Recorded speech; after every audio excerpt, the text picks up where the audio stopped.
We are here outside the Aviva Stadium, where the Department of Agriculture held its open policy debate on the future of Ireland's Agri-Food strategy to 2030. Earlier today we were speaking to Minister for Agriculture, Food and Marine, Michael Creed. Here is what he had to say. Well, look, what we're doing here today is beginning the process of drafting the next food-wise strategy.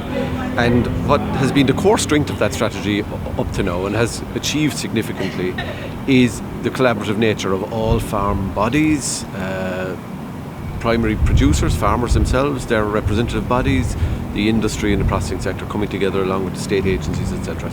And we face different challenges today than we did when the last one was put together. Not least Brexit, but also the continuum of climate change, the shaping of the next common agricultural policy. Given that we export globally to 180 different countries, what are emerging consumer trends? And they will be different in different parts of the world and in different segments of markets that we supply. So being aware of all that and pulling all those threads together over a period of time is what we're beginning today.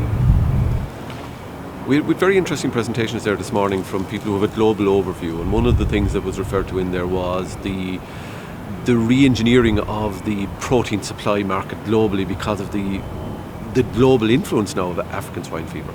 So that's an opportunity, and we stand in the department awaiting hopefully approval for additional plans to export other proteins other than pork to China, and that would be a significant opportunity for us in the beef sector.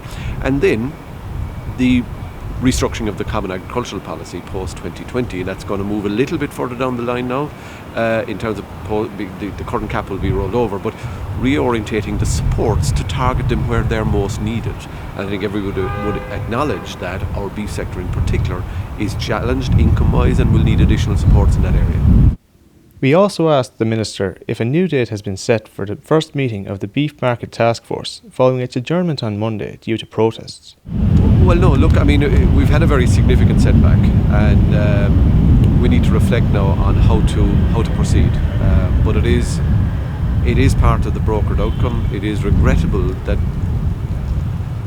that unacceptable in any normal society, that unacceptable behaviour that we witnessed has prevented the task force from going about its work, and we need to reflect now on how best to proceed. On the injunctions, it's very clear in terms of the agreement we brokered.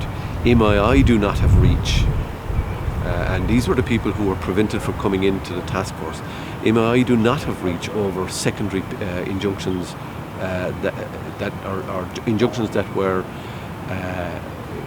sought and granted against people who were involved in secondary picketing, not picketing of meat plants. MII responds as representatives of the meat industry, and whereas I would like to see injunctions lifted, it is unfair to target MII in the manner in which they were intimidated and attacked as they sought to enter the department. That's not acceptable behaviour.